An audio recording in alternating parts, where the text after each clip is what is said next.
ইরানের পারমাণবিক কর্মসূচি ঘিরে আন্তর্জাতিক অঙ্গনে তৈরি হয়েছে নতুন করে উত্তেজনা। যুক্তরাষ্ট্রের প্রেসিডেন্ট ডোনাল্ড ট্রাম্প জানিয়েছে, এ বিষয়ে একটি অর্থবহ চুক্তিতে পৌঁছাতে 10 থেকে 15 দিনের সময়সীমা নির্ধারণ করা হয়েছে। তিনি সতর্ক করে বলেন, নির্ধারিত সময়ের মধ্যে সমঝোতা না হলে পরিস্থিতি খারাপের দিকেও মোড় নিতে পারে। ট্রাম্পের এই মন্তব্যকে ইরানের উপর সরাসরি চাপ তৈরির কৌশল হিসেবেই দেখছেন বিশ্লেষকরা।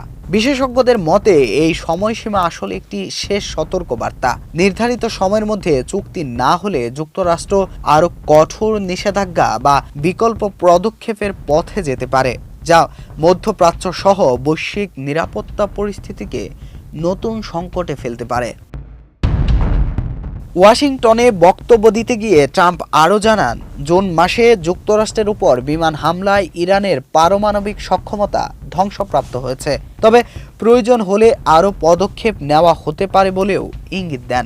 এয়ারফোর্স ওয়ানে সাংবাদিকদের প্রশ্নের জবাবে তিনি বলেন, 10 থেকে 15 দিনই যথেষ্ট সময়, এর বেশি নয়।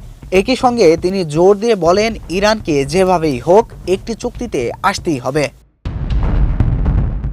এদিকে আন্তর্জাতিক সম্প্রদায় উদ্বেগের সঙ্গে পরিস্থিতি বিশেষ নজরে রেখেছে, কারণ এই 10 থেকে 15 দিনের সিদ্ধান্তই নির্ধারণ করতে পারে ইরান আর যুক্তরাষ্ট্রের সম্পর্ক কোন পথে যাবে, আর বিশ্ব আরেকটি বড় সংঘাতের মুখে পড়বে কিনা সেটিও জানা যাবে।